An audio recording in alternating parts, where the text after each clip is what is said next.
Hello everyone, welcome to physics 365 YouTube channel.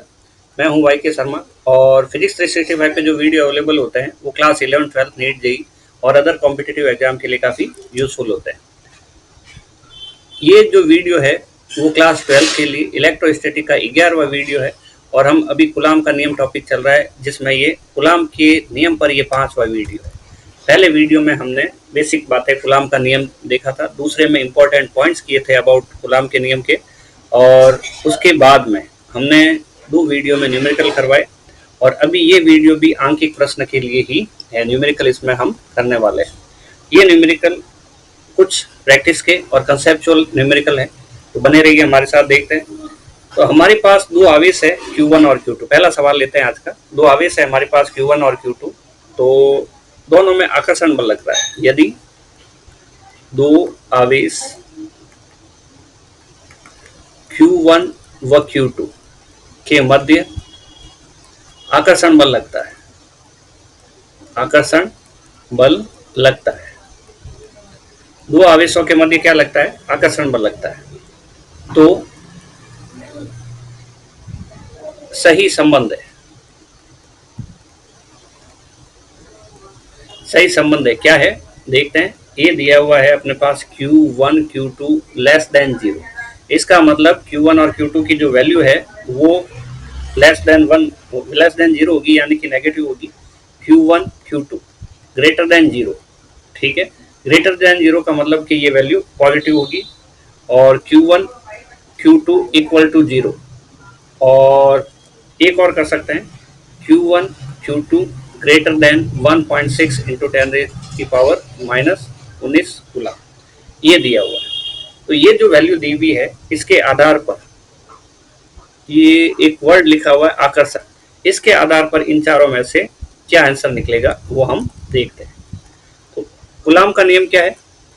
Coulomb के नियम से, कूलम का नियम क्या है? F इक्वल टू है हमारे पास K Q1 Q2 upon R square.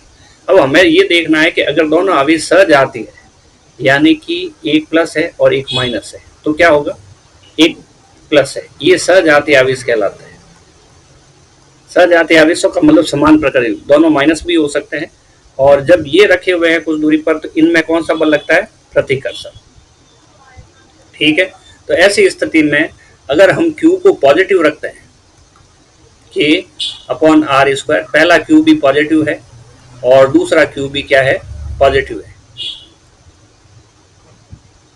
ठीक है। दूसरा Q भी पॉजिटिव है।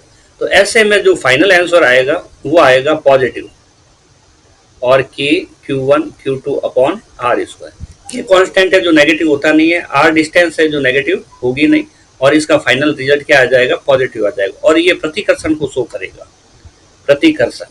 तो यहाँ से रिजल्ट हमारे पास आता है कि Q1 और Q2 ग्रेटर देन 0 है, तो प्रतिकर्षण लगेगा। तो प्रतिकर्षण के लिए आवश्यक शर्त यह आ गई कि Q1 Q2 ग्रेटर देन 0 होना चाहिए, ठीक है। एक इंपॉर्टेंट पॉइंट। अब हम दूसरा पॉइंट फिर देखते हैं कि अगर मान लो ये आवेश नेगेटिव है, कैसा लिया यहाँ पे? प्लस। इस बार लेते हैं V जातीय। V जातीय में अलग अलग आवेश होंगे और यहाँ पे नेगेटिव ले लिया, ठीक है। तो यहाँ पे नेगेटिव ले लिया। अभी हम क्या करते हैं, यहाँ पे दोनों माइनस भी लिए जा सकते थे। अगर ये माइनस होता और ये माइनस होता तो भी यहाँ पे क्या आता? प्लस ही आता, ठीक है। तो यहाँ पे इस बार हम जो लेते हैं F is equal to K plus का Q1 और माइनस का Q2 और अपॉन में R स्क्वायर। R तो हमने चेंज किया ही नहीं, R तो वो का वो है। तो F हमारे पास आ जाएगा प्लस इंटू माइनस माइनस होगा, और ये आ जाएगा K Q1 Q2 upon R square. फिर वही बात है कि नेगेटिव होता नहीं है, R डिस्टेंस है, ये नेगेटिव होती नहीं है दूरी, तो ये नेगेटिव आया। V जातीय आवेशों में कौन सा बल लगता है? आकर्षण।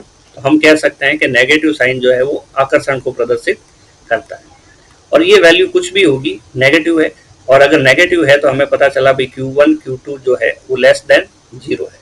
तो हम ये कह सकते हैं Q1 Q2 लेस देन 0 है, तो हम ये कह सकते हैं कि इक्वल टू नेगेटिव है। एक ही बात है, Q1 Q2 नेगेटिव बोले या Q1 Q2 लेस देन 0, एक ही बोले। तो सवाल में क्या कहा गया है? सवाल में हमें आकर्षण के बारे में कहा गया है, ठीक है। आकर्षण के बारे में कहा गया है, तो आकर्षण कब होगा? जब Q1 Q2 लेस देन 0। ठीक है, तो ये आकर्षण के लिए कंडीशन है Q1 Q2 लेस देन 0। ठीक, तो ये इसका पहला उत्तर राइट होगा। ये उत्तर कब राइट होता? जब प्रतिकर्षण बल होता। ठीक है, प्योर प्रतिकर्षण बल होता। अब ये जो चीज है Q1 इक्वल टू Q2, ऐसा तभी पॉसिबल है कि दोनों में से कम एक आवेश 0 हो, और दोनों में से जब एक आवेश 0 होगा तो फिर ऐसी कंडीशन में तो बल का मान भी 0 हो जाएगा। तो ये सही नहीं है। और ये जो कंडीशन है 1.6 इंटू 10⁻⁻19 वाली, ये पॉजिटिव है। आगे निशान नहीं दिया तो हम पॉजिटिव मानेंगे यहाँ पे। और ये जो पॉजिटिव है तो इसका मतलब अगर इस टाइप की सिचुएशन है तो भी प्रतिकर्षण बल ही लगेगा। ठीक है, तो इसका आंसर हो गया हमारे पास Q1 Q2 लेस देन 0। अब हम आगे इसी सीरीज को आगे बढ़ाते हुए एक अगला क्वेश्चन और लेते हैं। अगला क्वेश्चन, हमारे पास दो आवेश हैं, बिंदु आवेश हैं, और दोनों ही हमारे पास है, एक तो Q और एक है NQ। ठीक है, दो आवेश, नाम क्या है, Q तथा NQ, एक दूसरे से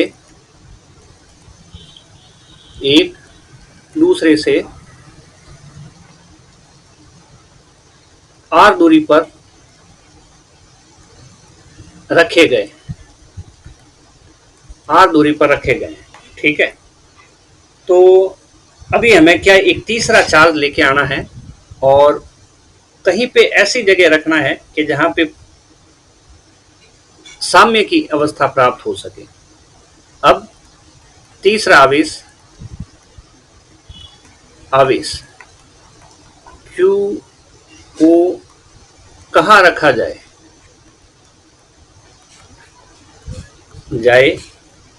कि साम्य स्थिति प्राप्त हो या स्थायी साम्य स्थिति प्राप्त हो सके। ठीक है, तो यहाँ पे हमें वापस एक बार सवाल को पढ़ना है। हमारे पास दो आवेश है Q और NQ और कुछ दूरी R पर रखे गए हैं। तो रखते हैं, ये हमारे पास है Q आवेश और ये हमारे पास है NQ आवेश, Q और NQ, और दोनों को रखा गया है R डिस्टेंस पर। तो ये दूरी हम यहाँ से लेके यहाँ तक R ले लेते हैं। ठीक है, अब तीसरा आवेश इसी रेखा पर कहीं कहीं रखना है। ठीक है, और ये हम सोच लेते हैं भाई Q आवेश को हमने यहाँ पे रखा है। अगर यहाँ पे रखा है तो क्या होगा कि ये प्लस Q आवेश मान लेते हैं और ये मान लेते हैं प्लस Q आवेश है, ये प्लस है तो ये भी प्लस है, क्योंकि साइन जब नहीं दिया हुआ होता है तो हम प्लस ही मानते हैं। और ये प्लस माइनस कुछ भी हो सकता है, अभी हम इसको प्लस मान के चलते हैं। अगर इस आवेश को यहाँ रखा जाता है तो ये प्लस Q इसको प्रतिकर्षित करेगा और ये वाला NQ जो है वो भी इसको प्रतिकर्षित करेगा, और दोनों बल बराबर और विपरीत दिशा में होने पर ही इसके ऊपर परिणामी बल का मान 0 होगा और ये एक संतुलन की स्थिति में होगा। इसके ऊपर नेट बल 0 होगा और ये स्थायी साम्य की अवस्था में होगा, ये कहीं गतिशील नहीं होगा। इस आवेश को हम इधर भी कहीं रख सकते हैं। अगर इधर रखते हैं तो क्या कंडीशन हो सकती, मतलब ये कंडीशन पॉसिबल है साम्य के लिए। इस आवेश को अगर यहाँ कहीं रख दिया तो ये प्लस Q आवेश क्या करेगा, इसे प्रतिकर्षित करेगा, और ये प्लस Q NQ जो है वो भी इसको प्रतिकर्षित करेगा। तो जब तक बराबर और विपरीत दिशा में बल नहीं लगे, मतलब एक बल इधर और एक बल इधर नहीं लगे, तब तक स्थायी साम्य की स्थिति प्राप्त करना मुश्किल है। तो ये स्थिति संभव नहीं है कि प्लस Q आवेश के इधर की ओर आवेश रखा जाए और वो स्थायी साम्य में आ जाए। अगर इस रेखा पर यहाँ पर ये आवेश रखा जाता है, कौन सा, Q वाला, तो ये वाला Q क्या करेगा, इसको प्रतिकर्षित करेगा, और ये NQ क्या करेगा, वो भी इसको प्रतिकर्षित करेगा। तो ये दोनों बल एक ही दिशा में है, तो परिणामी बल ऐड हो जाएंगे, जुड़ जाएंगे, और यहाँ पे भी नेट बल का मान 0 होना पॉसिबल नहीं है। तो हमने 3 कंडीशन देखी और तीनों में से केवल एक कंडीशन ये वाली है जहाँ पे नेट बल का मान क्या हो जाएगा, 0 हो जाएगा। और जब नेट बल का मान 0 हो जाएगा तो हम क्या कहेंगे कि ये स्थायी संतुलन अवस्था में। इसको A मान लेते हैं और इसको B मान लेते हैं, और इसके बीच में ये बिंदु हम O ले लेते हैं, इसके A और O के बीच में बल कौन सा लगता है, ठीक है। तो ये लगता है अपने पास FAO, ठीक है। इन दो के बीच में बल क्या लगेगा, K plus Q small q upon, ये दूरी की जरूरत होगी, इस दूरी को हम x मान लेते हैं, तो ये हो गया x स्क्वायर। सेकंड, OB के बीच में बल क्या लगेगा, ये O और B, अगर ये दोनों बल बराबर और विपरीत हो जाए तो हम क्या कहेंगे, ये स्थायी संतुलन में। तो K, OB क्यों लिखा, क्योंकि O पर Q आवेश है और इस पर है। पहला आवेश है अपने पास NQ और दूसरा आवेश है हमारे पास स्मॉल q, ठीक है। O पे और B पे, ये यहाँ पे दोनों आवेश किधर है। अगर FAO की बात करें तो ये बल इधर लगेगा, ठीक है। FAO की बात करें तो ये बल किधर लगने वाला है, इधर लगने वाला है, FAO, ठीक है। और दूसरा FOB की बात करें तो B क्या है, धनावेश है, ये भी धनावेश से प्रतिकर्षित करेगा और ये इधर की साइड बल लगेगा FOB, ठीक है। ये दोनों बल बराबर और विपरीत दिशा में होकर एक दूसरे को कैंसिल करेंगे और Q पर नेट बल का मान क्या रहेगा, 0 रहेगा। अभी अपॉन में यहां से यहां तक की दूरी, ये दूरी हो जाएगी कितनी, अगर r में से x इधर हो गई तो इधर क्या बचेगा, r माइनस एक्स, तो ये हो गया हमारे पास r माइनस एक्स का होल स्क्वायर, ठीक है। अगर नेट फोर्स 0 करना है तो ये दोनों बराबर होंगे संतुलन अवस्था में। संतुलन अवस्था में, संतुलन अवस्था में क्या होगा, FAO is equal to FOB, ठीक है। तो ये पीछे लिखते हैं, FOA is equal to FOB। FOA क्या निकाला हमने और FOB क्या निकाला। FOA है KQ small q upon x square, लिख देते हैं K capital Q small q upon x square, ठीक है। ऐसे ही हमने OB क्या निकाला, OB हमारे पास है NQ और r माइनस एक्स का स्क्वायर, ठीक है। K NQ स्मॉल q और r माइनस एक्स का होल स्क्वायर। यहाँ देखते हैं K से K कैंसिल हो गया, Q से Q कैंसिल हो गया, स्मॉल q से Q कैंसिल हो गया, तो ये होगा हमारे पास एक्स स्क्वायर और ये होगा 1 अपॉन r माइनस एक्स का होल स्क्वायर, और ऊपर बचेगा हमारे पास एक n, यहाँ पे n बचा देते हैं, ठीक है। जब n बचेगा और हमें यहाँ से इस इक्वेशन से वैल्यू निकालनी है r की, तो क्रॉस मल्टीप्लाई कर देते हैं, वज्र गुणा r माइनस एक्स का होल स्क्वायर बराबर n एक्स स्क्वायर, लेते हैं वर्गमूल, ठीक है। तो ये हो जाएगा r माइनस एक्स बराबर n पे स्क्वायर है नहीं इसलिए रूट n लगाना पड़ेगा और x हो जाएगा। तो r इज इक्वल टू क्या हो गया हमारे पास, हमें तो x की वैल्यू निकालनी है, तो r बराबर क्या हो गया, root n x plus X. r equal to रहेगा हमारे पास रूट n प्लस 1 और कॉमन ले लिया x, तो x की वैल्यू फाइंड करनी है, तो ये आया हमारे पास r रूट n प्लस 1, ठीक है। तो फाइनली आ गया हमारे पास x equal to r root n plus 1। इस फॉर्मूले को हमें डायरेक्ट याद रखना है। जब भी हमें इस टाइप का सवाल दिया हुआ है कि इधर एक q आवेश है और इधर उसका कुछ ना कुछ मल्टीपल है, 2 गुना है, 3 गुना है, 4 गुना है, कुछ कितना भी है, तो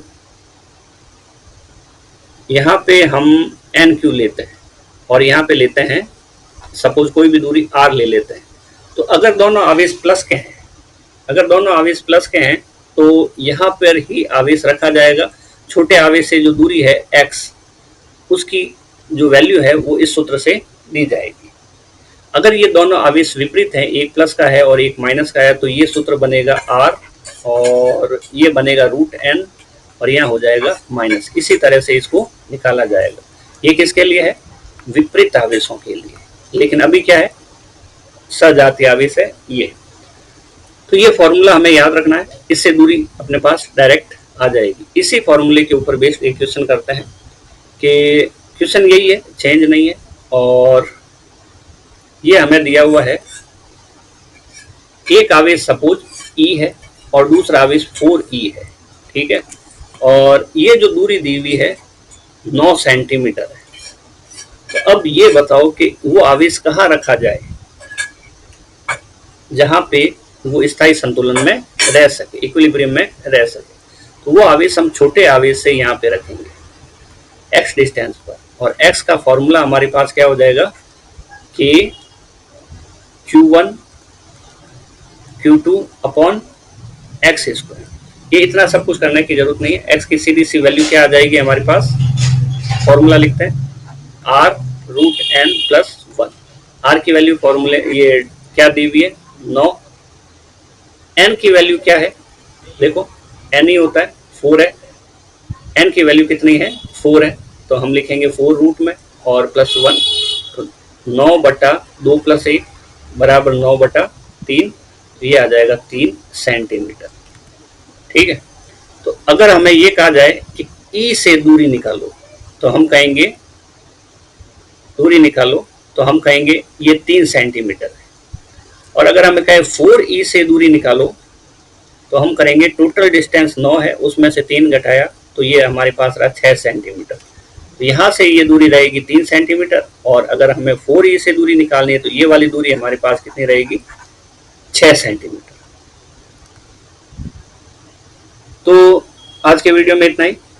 नेक्स्ट वीडियो में फिर हम कुछ न्यूमेरिकल करेंगे। मिलते हैं नेक्स्ट वीडियो में।